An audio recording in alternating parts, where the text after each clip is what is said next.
boa noite. No Globo Repórter de hoje, vamos viajar pelas águas do Paraná. Cataratas do Iguaçu, do alto, imagens impressionantes. Mas será que a beleza de uma das 7 maravilhas naturais do planeta está ameaçada? Brasil, Paraguai e Argentina. Na fronteira dos 3 países, rios e florestas protegem sobreviventes da vida selvagem. Até quando? Um paraíso nada ecológico. As águas cristalinas do único trecho do Paraná livre de barragens alertam. A vida está se apagando neste rio histórico. Onças, morcegos, aves, peixes gigantes. Como proteger tantas espécies ameaçadas? Embarque conosco nesta aventura. Uma produção do Globo Repórter e da RPC TV, afiliada da Rede Globo no Paraná.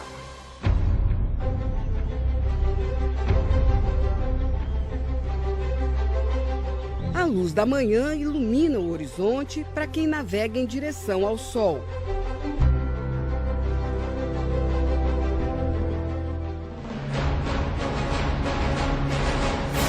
É outono nas águas do Paraná.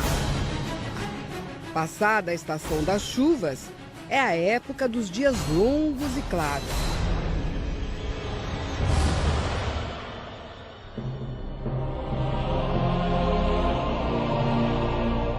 Em Tupi, Paraná quer dizer parecido com o mar. E não é para menos.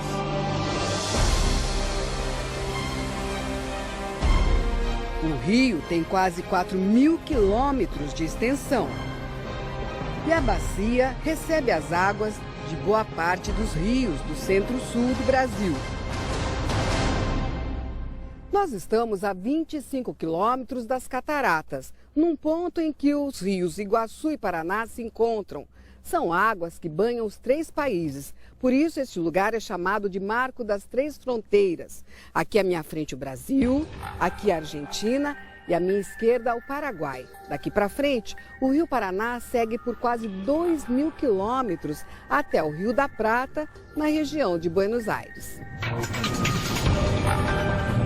Nós tomamos outro rumo, Rio Iguaçu acima, e encontramos o cenário escolhido como uma das 7 novas maravilhas da natureza, as Cataratas do Iguaçu.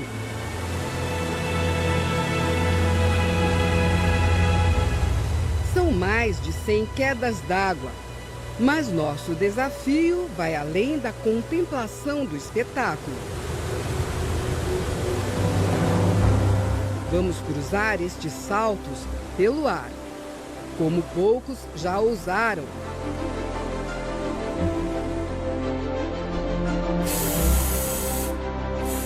O dia mal amanhece e nossos parceiros nesta aventura já estão a postos. São balonistas que vão nos levar num voo panorâmico. Dentro do parque, um teste para saber para que lado sopra o vento. É ele que vai dar a direção do nosso voo. O que deu a direção do vento aí? A direção do vento, agora que nós entramos aqui, está indo certinho para a garganta, aonde que nós temos que fazer. Então, o vento pode alterar, por isso que nós temos que correr para decolar o mais rápido possível. Então vamos lá. Vamos lá. Tudo certo. Poderemos decolar do lado brasileiro do Parque do Iguaçu, passar bem em cima das cataratas e ainda pousar em território nacional. Tá tudo pronto? Tudo pronto, só esperando vocês subirem para nós decolar. Vento a favor? Vento a favor, tá tudo ótimo. Vamos passar sobre as cataratas. Com certeza. O mar, eu tô vendo arco-íris daqui. Em minutos estamos voando. As quedas se aproximam lentamente.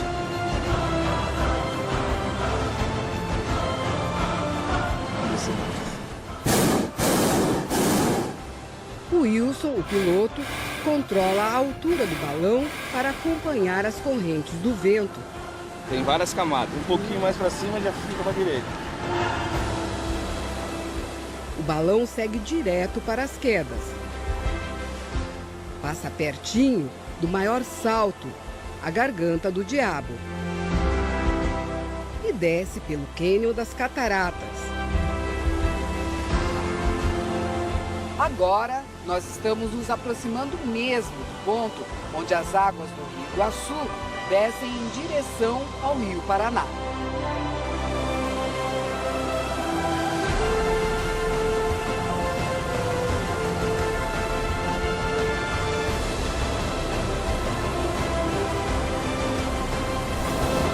Agora sobre as cataratas, e as águas formam um enorme arco-íris.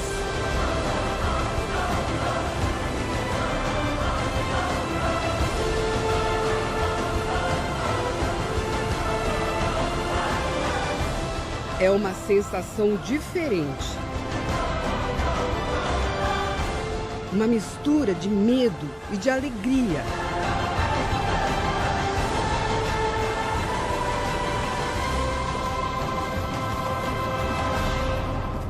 A velocidade do balão é super lenta, 4 km por hora. Parece que nós estamos parados, mas nós estamos aqui, bem no coração das cataratas do Iguaçu. Ali nós já podemos ver as cataratas do lado argentino.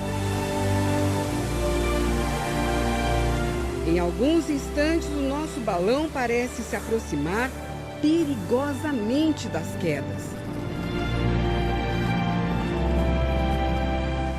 Subimos um pouco para ter uma visão mais ampla desta maravilha. Mas uma corrente de ar nos pega de surpresa e somos empurrados para o território argentino. O vento está mais forte agora. Corre lá para a fronteira. Estamos autorizados a voar no espaço aéreo vizinho, mas a pousar no parque deles, não. É que agora eu estou em cima do parque argentino, não dá para baixar. Vamos ter que esticar o nosso voo até encontrar uma clareira fora da reserva. Mas tudo que vemos é um mar verde em todas as direções. Não tem uma clareira, né? Fora dos limites do parque, começamos a descer. Já estamos roçando a copa das árvores e nada.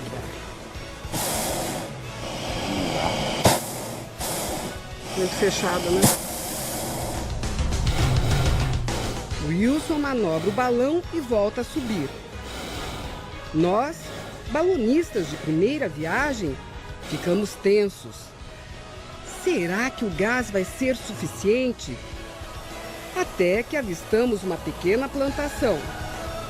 E entre pequenos solavancos,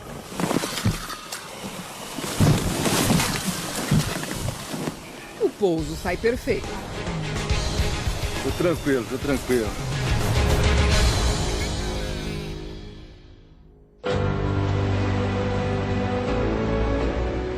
O Parque Nacional do Iguaçu, do lado argentino, é um pouco menor do que o nosso. Se do lado brasileiro temos uma visão privilegiada do conjunto de saltos, do lado de lá, as trilhas nos levam para dentro deles.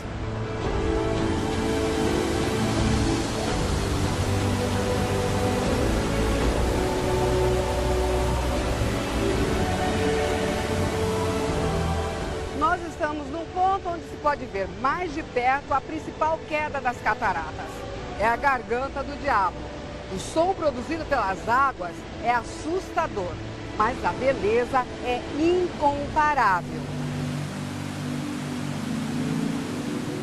Turistas do mundo todo se acotovelam debaixo do sol escaldante em busca do melhor ângulo para as fotos. É tão bonito que hipnotiza. Dona Francisca veio do interior de São Paulo com as amigas. É a coisa mais linda, compensa qualquer sacrifício. Depois de trabalhar em outras reservas argentinas, o guarda-parque, Andrés Lanfilt, decidiu ficar por aqui. Foi atraído pela diversidade de espécies encontradas na região. Hay Aqui tem mais de 2.000 espécies de plantas, entre 70 e 80 espécies de mamíferos, mais de 500 espécies de aves, uma grande variedade de répteis e tantos insetos que não conhecemos todos. Andrés nos leva até a ilha de São Martim. Desembarcamos em uma praia de areia clarinha, no meio das quedas. A ilha de São Martim tem paredões de 50 metros de altura. Nós vamos ao topo, por essa trilha aqui, uma escadinha bem íngreme. É preciso ter fôlego para vencer os degraus. Mas basta chegar a um dos mirantes para o cansaço desaparecer. Na nossa frente, um conjunto com várias quedas se abre como uma cortina. Brasil e Argentina, separados pelo Iguaçu, partilham no Rio um espetáculo sem igual. As mesmas belezas, mas também os mesmos perigos. Eles são sorrateiros. Percorrem trechos da mata onde os turistas nunca chegam. São os caçadores. A presa é um dos símbolos do parque, a onça pintada. Agustín Paviolo é doutor em biologia pela Universidade de Misiones. Ele coordena um grupo que estuda os hábitos dos felinos do Iguaçu e de parques vizinhos. O que nós observamos é que a caça direta da espécie é o que está reduzindo a população. E todos os anos morrem onças nas mãos de caçadores clandestinos. Pela estimativa do grupo, restam no máximo 50 onças pintadas na região. Um número considerado crítico para os pesquisadores. Há poucas semanas, o grupo sofreu um novo baque. Guacurari, um macho que estava sendo monitorado por um colar eletrônico, foi encontrado morto a tiros em uma reserva vizinha ao Parque Iguaçu. Tem muita chance de a onça desaparecer na região se não detivermos a caça clandestina. Caça furtiva direta sobre ela. Agustín divide a preocupação com os pesquisadores do parque brasileiro. Juntos tentam proteger a espécie. No meio da floresta, instalam câmeras para fotografar os animais e estudar o comportamento deles. De tempos em tempos, os pesquisadores tanto do Brasil quanto da Argentina fazem o que eles chamam de campanha de captura de felinos. No meio da mata, geralmente nas trilhas, eles instalam equipamentos especiais. São as armadilhas. E aí é apostar que o bicho apareça. É preciso camuflar bem o equipamento e colocá-lo de tal forma que a passada da onça coincida exatamente com o gatilho da armadilha. Foi assim que, recentemente, os pesquisadores capturaram uma onça no meio de uma plantação de milho. Ela saía do parque para atacar o gado e corria o risco de ser morta pelos fazendeiros. Hoje, acompanhado pela Polícia Ambiental, Alexandre vai tentar se aproximar do animal. Do alto de uma torre, ele tenta captar o sinal do transmissor que está preso ao pescoço da onça. A região tem mata fechada, bem ao lado das propriedades rurais. Na casinha simples, encontramos Dona Terezinha Massinhac. Ela já ouviu dizer que tem onça na vizinhança. Cautelosa, toda noite prende a vaca e o bezerrinho recém-nascido na frágil estrebaria. A gente tem que se cuidar um pouco, né? Se a senhora ficasse frente a frente com a onça? Ah, meu Deus, eu escapava, não. Ia correr? Fazer o quê, né? Correr, porque senão ela me engolia lá no meio da roça. No ponto mais alto do sítio, o sinal do colar fica bem forte. Esses dados que estão sendo descarregados aqui contêm todo o caminho, todos os lugares que o animal usou desde que a gente instalou a coleira nele. E qual que é a distância que esse equipamento capta esse sinal do animal? Esse aqui, em torno de 1.500 metros, seria a distância máxima ideal para uma boa transmissão de dados. Os dados vão ajudar no planejamento de ações que impeçam a onça de se aproximar demais das propriedades. Nós nos embrenhamos na mata para tentar chegar ainda mais perto do sinal. E logo os policiais percebem que não somos os únicos. Isso aqui é o rastro, não. Uma pessoa provavelmente de entrada. Porque ó, você nota que aqui é o salto da bota dele e a parte dianteira do pé. Ó. Então, o caçador passou por aqui. Passou. Alguém passou. Continuamos seguindo o sinal do transmissor. Em alguns momentos, o bip soa alto. Mas depois, quase desaparece. Pode ser por causa do relevo do terreno. Ou podemos ter afugentado o animal.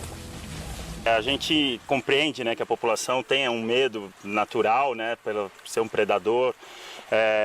Mas é importante frisar que a onça também está procurando o seu lugar ao sol, na floresta. Muitas pessoas entram no parque para retirar o alimento da onça, né? Quando a onça sai do parque para buscar o alimento do homem, isso vira um grande conflito.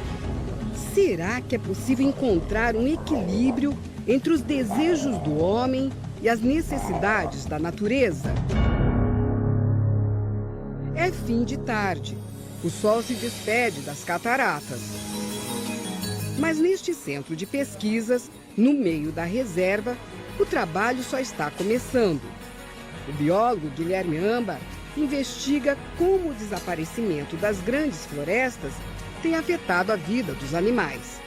E escolheu como termômetro um bichinho pouco simpático, o morcego. Esta noite nós vamos acompanhá-lo numa captura no meio da floresta. Seguimos por estradas de terra até um ponto isolado do parque. A escuridão em uma trilha turística desativada é assustadora. Mas a equipe está preparada. Lanternas e perneiras para prevenir o ataque de cobras que possam estar pelo caminho. Esta noite, os pesquisadores vão montar 8 redes para capturar morcegos. Algumas chegam a ter 12 metros de comprimento por 2,5 de altura. Depois de instaladas as redes, as luzes apagadas, senão os morcegos não se aproximam. Quando a última armadilha ainda está sendo esticada, chega a notícia. Já tem morcego na primeira rede. É um morceguinho que se alimenta de frutas e ainda não atingiu a fase adulta. Eu vejo você pega com tanta naturalidade a asinha dele e tal. Essa parte não tem perigo dele... De morder? Morder? Não. Não. Aqui eu tô segurando ele. Uhum. Nossa, como é fininha. Parece um papelzinho bem fininho, uma seda. Ao final da pesquisa, vai ser possível dizer se pequenos retalhos de mata já são suficientes para as espécies, ou se elas só vão sobreviver em áreas grandes, iguais à do Parque Iguaçu. A gente pode tentar a partir de agora alguns planejamentos, algumas estratégias para como melhorar isso, né? Que é isso que já tem sido feito em várias áreas, como corredores de mata ou aumento dessas áreas de preservação. Veja a seguir, brasileiros e paraguaios comemoram juntos o nascimento de animais ameaçados de extinção.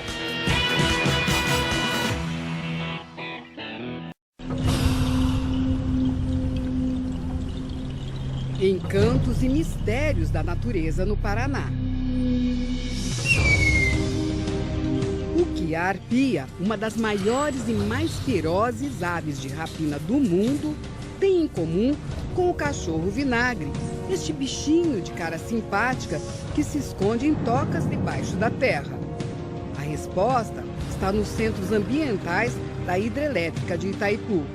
No refúgio biológico, do lado brasileiro, pesquisadores tentam dar nova vida às matas que contornam o lago. Os bichos encontrados doentes ou feridos na mata e também aqueles apreendidos em operações de combate ao tráfico de animais vêm para o refúgio.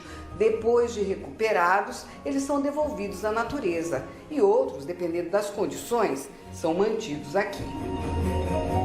O urutau está com a asa machucada e passa por um exame completo. O raio-x mostra uma fratura e o urutau precisa ser levado para a cirurgia. Então, para ele sobreviver na natureza, ele é uma ave insetívora, ele precisa ter plena capacidade de voo. Isso só é possível se a ossificação for perfeita. A coruja do mato e a cuíca já tiveram alta. Hoje vão ser soltas num bosque dentro do refúgio. Desconfiada, a corujinha precisa de ajuda para sair da gaiola.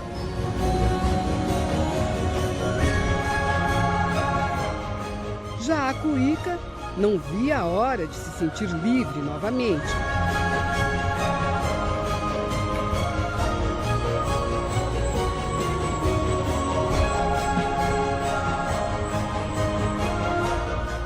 Tratado com toda a mordomia, o casal de antas vive na preguiça. Os filhotes nasceram há poucos meses e passam boa parte do tempo deitados à sombra. A reprodução em cativeiro de animais silvestres é um dos maiores desafios para a equipe. No caso das arpias, o namoro é complicado.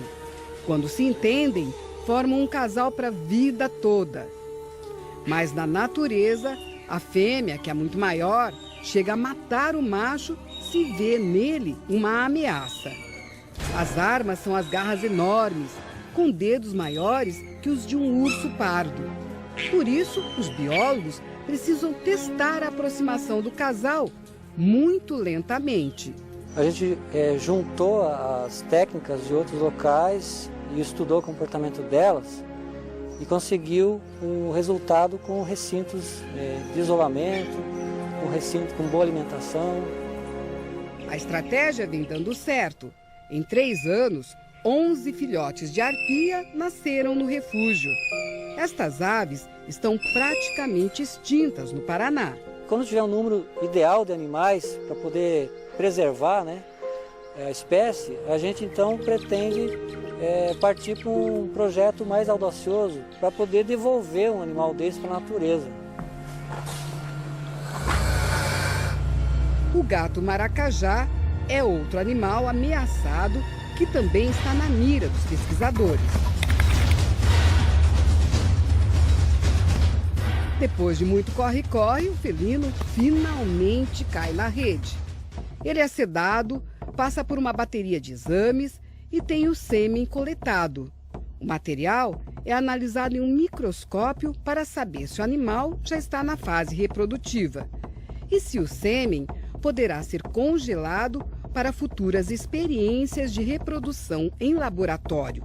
Nós poderíamos, em tese, utilizar esse sêmen no animal que está em Curitiba, alojado no zoológico de Curitiba. Ou mesmo poderíamos preservar por 20, 30, 40 anos para no futuro utilizar o material genético. Para este tipo de porco do mato, as experiências de reprodução foram um sucesso. Boa parte destes taguás nasceu aqui, no Centro Ambiental da Itaipu, do lado do Paraguai. A espécie, que já tinha sido considerada extinta, foi reencontrada em uma das regiões mais isoladas do Pantanal paraguaio, nos anos 70. Além do nome científico, aqui também os animais são identificados pelo nome em guarani. Este daqui é o jaguar uiuiui. Eu falei certo? Correto. Jaguar, que significa em guarani perro. Para ustedes, cachorro. Uiuiui, que vivem bajo tierra. Jaguar uiuiui. Então, o cachorro da terra. Da terra, correto. Que no Brasil nós conhecemos como cachorro vinagre. E aqui eles conseguiram a reprodução em cativeiro de um animal super ameaçado de extinção. De aparência atarracada, o cachorro vinagre não chama a atenção de caçadores, mas entrou na lista dos animais ameaçados porque as matas onde ele vive estão desaparecendo.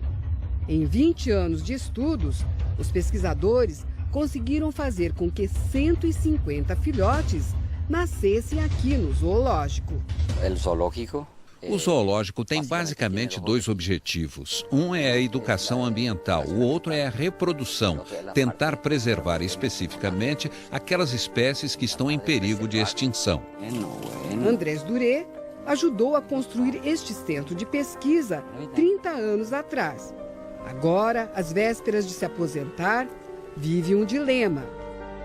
Sabe que a equipe está pronta para assumir os trabalhos, mas de sentir um aperto no coração cada vez que pensa em se retirar deste ambiente.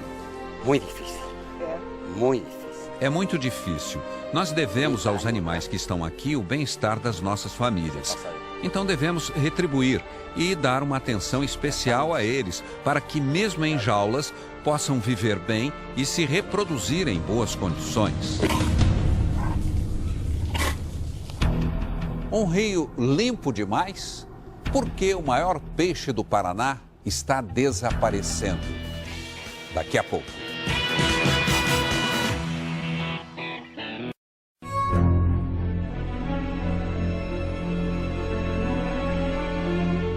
No lago que um dia foi floresta, os troncos secos, perto da margem, chamam a nossa atenção. Quase 30 anos se passaram desde que estas terras, na região de Foz do Iguaçu, oeste do Paraná, foram alagadas. E os troncos continuam de pé.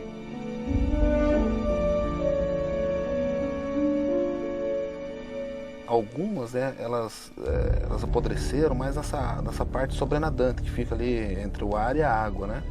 Então, esse contato de ar e água vai apodrecendo o tronco da madeira, né? Mas algumas são puro cerne, né? Então, ela se conserva, né, embaixo d'água. São como fantasmas. Esqueletos de uma floresta que teimem não ser esquecida. Seria o preço do progresso?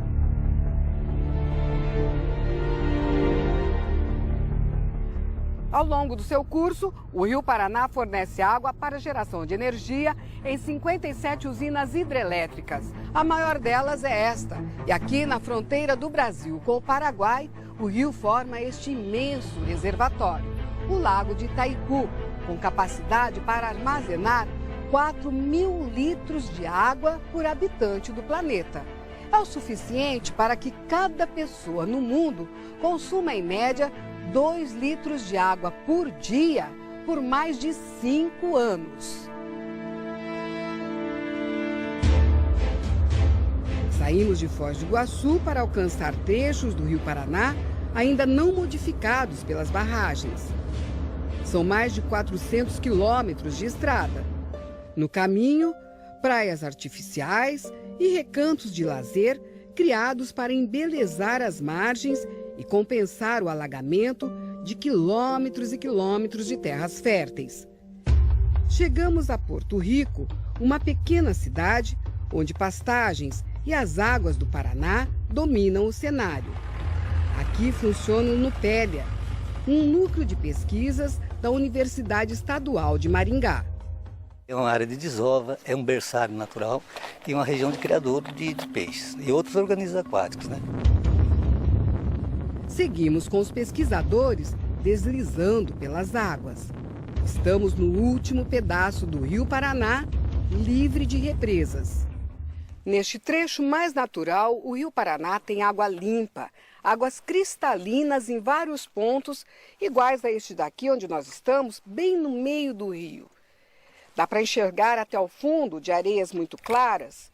É mais uma consequência das várias represas construídas ao longo do rio, o que para nós pode parecer um paraíso, para os pesquisadores é um mau sinal. A água muito clara, ela altera o que a gente chama de produtividade, porque tem menos nutrientes. E também altera o que a gente chama das relações interespecíficas, que no caso é predação. É muito mais fácil de um predador visual capturar a presa. Água assim, tão clara, só é boa mesmo para os banhistas. Mas estes bancos de areia mudam de lugar constantemente. Hoje estamos a 200, 300 metros da margem, com água pela cintura. Mas amanhã ou depois, este mesmo local pode ter vários metros de profundidade. A água fica limpa, ela tem um poder erosivo muito grande e vai removendo o fundo de uma forma mais efetiva, mais rápida. Nesta região de planície, o Rio Paraná forma um enorme arquipélago com imensos jardins de aguapés. Estas ilhas ficam completamente encobertas na época das cheias.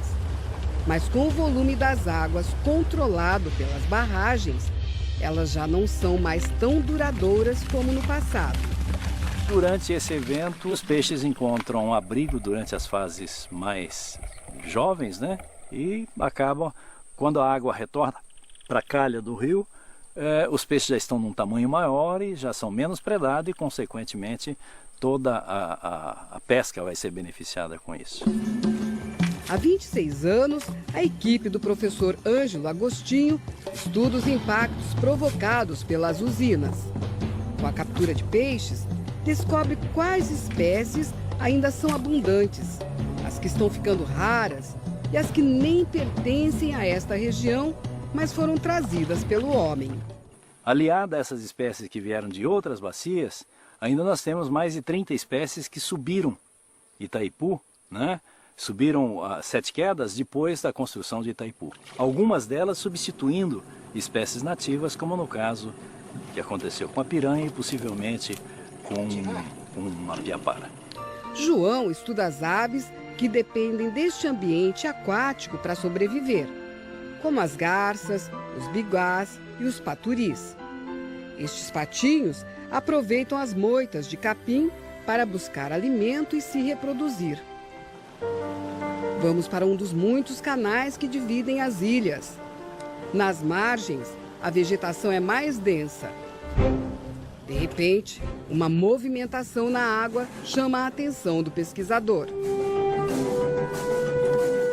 É um filhote de jaú, o gigante do Paraná. O peixe está todo machucado. Provavelmente foi atacado por piranhas. É muito difícil de se encontrar esse espécime de peixe aqui. Desse tamanho jovem, uma pena que esteja nesse estado. Comido. Se ele ficasse na água, ele sobreviveria? Não teria como se recuperar? Não, ele não sobreviveria porque ele não conseguiria nadar. As nadadeiras dele estão todas comidas. Ele provavelmente, as piranhas iam acabar com ele. Cuidado aqui, né? Tem alguma coisa que espeta, não? Não, tem não. Só aqueles espinhos, Nossa, mas são que macios. peso! Você falou que pesa o quê? Uns 8 quilos? Pesa uns 8 quilos. Quando adulto, o jaú pode chegar a 150 quilos. Mas com a formação dos reservatórios e a pesca predatória, tem se tornado raro. Na colônia de pescadores, a espécie é coisa do passado. Já peguei já com 56 quilos já. 56 quilos? Isso já faz uns 15 anos atrás já. Faz bastante anos, uns 12 anos que peguei já. Agora não pega mais. Estamos em Guaíra, no finalzinho do lago de Itaipu. Nesta época do ano, o céu da cidade ganha milhares de visitantes. São andorinhas numa vertiginosa revoada. Logo, seguirão para regiões mais quentes e só vão voltar no ano que vem. É hora de descansar, porque amanhã cedinho tem pescaria. Quando o dia amanhece, já tem pescador na água. Vamos com eles em busca dos chamados peixes nobres. Pacus, pintados, dourados, jaús. Mas o tempo não está nada bom. Para quem depende da pesca, não tem tempo ruim. Choveu a noite toda, continua chovendo. Mesmo assim, os pescadores vêm para a água. Eles têm que garantir o sustento da família. No meio do rio, a correnteza é muito forte. E com a chuva, decidimos retornar para a margem. Quem vive da pesca já sabe, hoje o dia vai ser fraco. De volta à cidade, com o tempo melhorando, encontramos o biólogo Edson Okada. Há 25 anos, o pesquisador acompanha a rotina das colônias de pesca do Rio Paraná.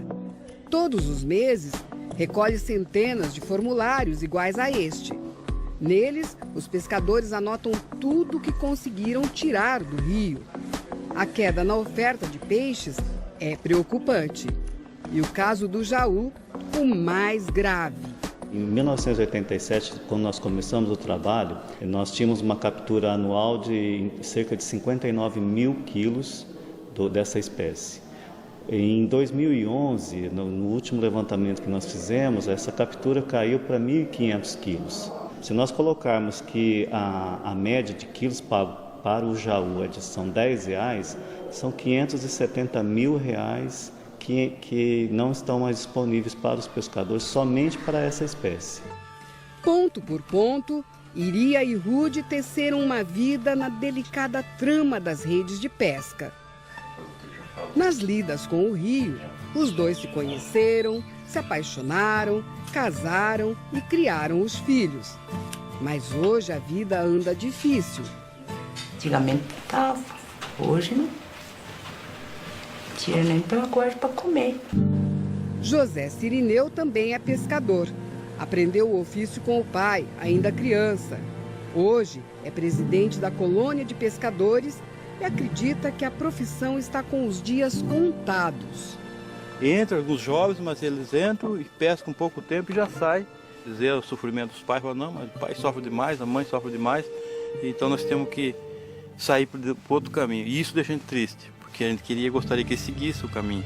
Apesar da pesca ruim, seu Zé tem esperança de que o Paraná ainda vai voltar a ser o rio generoso do passado. A expectativa da gente é contando com o dia de amanhã, né? Porque o de hoje já está passando.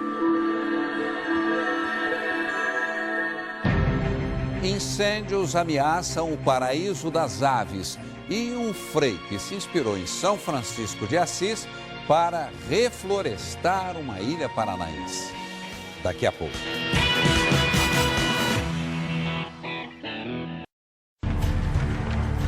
Navegamos pelas lagoas no Parque Nacional de Ilha Grande. São braços do Rio Paraná que serpenteiam entre as ilhas da região. O ronco do motor soa forte, mas é quando paramos que descobrimos uma das maiores riquezas da região.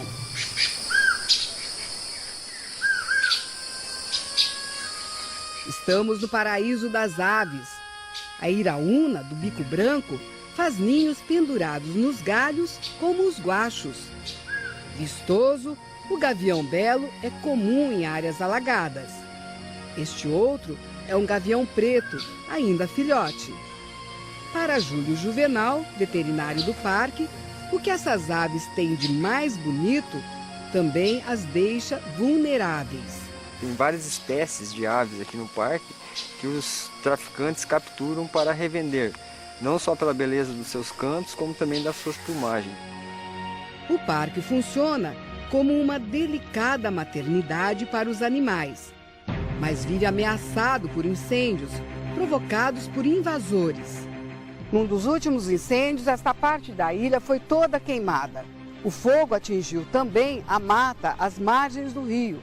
Mas o mais incrível é que poucos dias depois, a natureza já demonstra uma reação.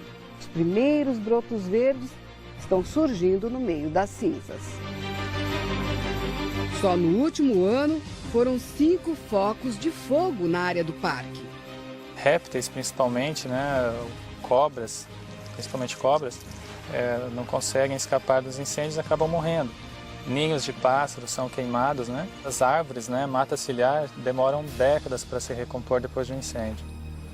Nesta pequena ilha, uma floresta renasce lentamente. As mudas chegam pelas mãos deste homem. Antônio Augusto Sobrinho foi frade. Dos tempos de igreja, sobraram o apelido e o exemplo de São Francisco de Assis. Frei Pacífico também é apaixonado pela natureza. Tudo é nosso próximo. Árvore, planta, gente, tudo está nosso.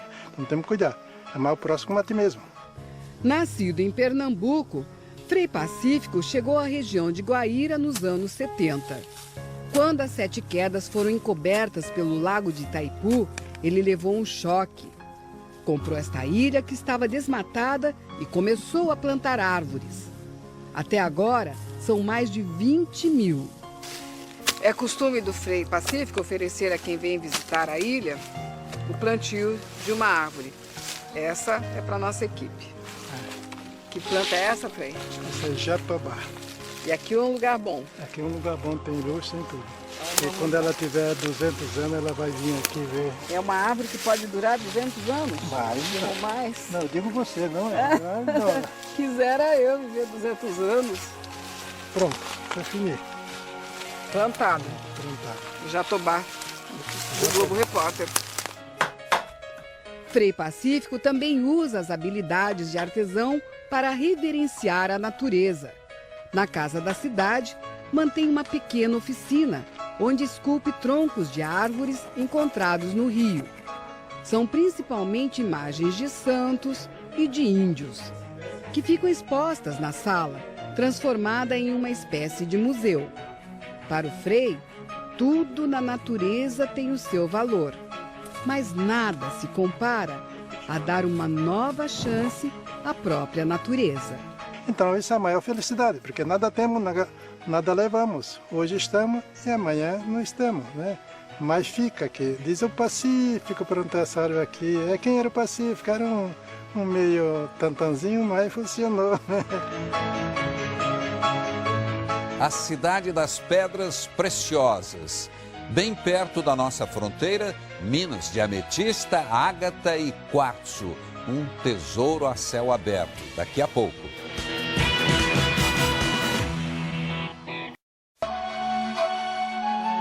Depois que deixa o Brasil, o Rio Paraná divide o Paraguai e a Argentina por mais de 600 quilômetros. Seguimos o rio até Wanda, na Argentina, a 60 quilômetros da nossa fronteira. A cidade modesta contrasta com uma riqueza escondida debaixo da terra. Wanda foi construída sobre jazidas de pedras preciosas. Durante muitos anos, a exploração dessa mina foi a céu aberto. Hoje, à medida em que as escavações avançam, uma surpresa a cada explosão, como essa daqui, uma enorme ametista, que ainda está sendo escavada para ser retirada. E os mineiros calculam que ela deva pesar uns 150 quilos. Dentro, ametistas de várias tonalidades e minúsculos cristais. Adriano Ferraz é brasileiro, mas mora aqui há tanto tempo que o português já ganhou um novo sotaque. O que o senhor está fazendo aí? Estamos preparando os explosivos. Né? São perfurações, se coloca pólvora negra, né? E com um choque elétrico, 220, rebenta. A sirene anuncia uma nova explosão. São explosões controladas. Devem quebrar a pedra-ferro, essa rocha cinzentada, mas preservar essa outra, de tom esverdeado e de textura rugosa. É o que os mineiros chamam de geodos. Dentro deles estão as pedras preciosas. Nas partes da mina onde a concentração de geodos é maior, os mineiros vão abrindo túneis atrás destes veios. Anselmo guia os turistas que vêm conhecer a mina. Ele explica que os geodos são bolhas de ar aprisionadas na lava durante um derramamento vulcânico há milhões de anos. Anselmo acredita que estas pedras têm poderes energéticos. A ametista contra o olho gordo, o quartzo para dar energia, a ágata seria boa para a saúde e o topázio citrino para a prosperidade. É uma coisa boa, é uma energia positiva.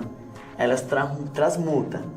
Transmutar é botar tudo aquele negativo a positivo. As pedras também passam por uma transformação.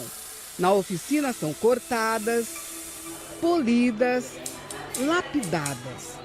Dependendo da pureza, viram joias ou objetos de decoração.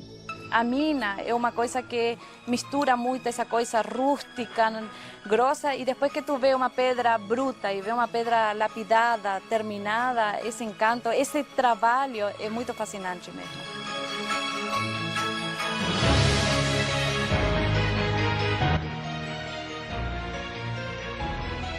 RPC TV. Agora Caceta e Planeta. Depois, Jornal da Globo.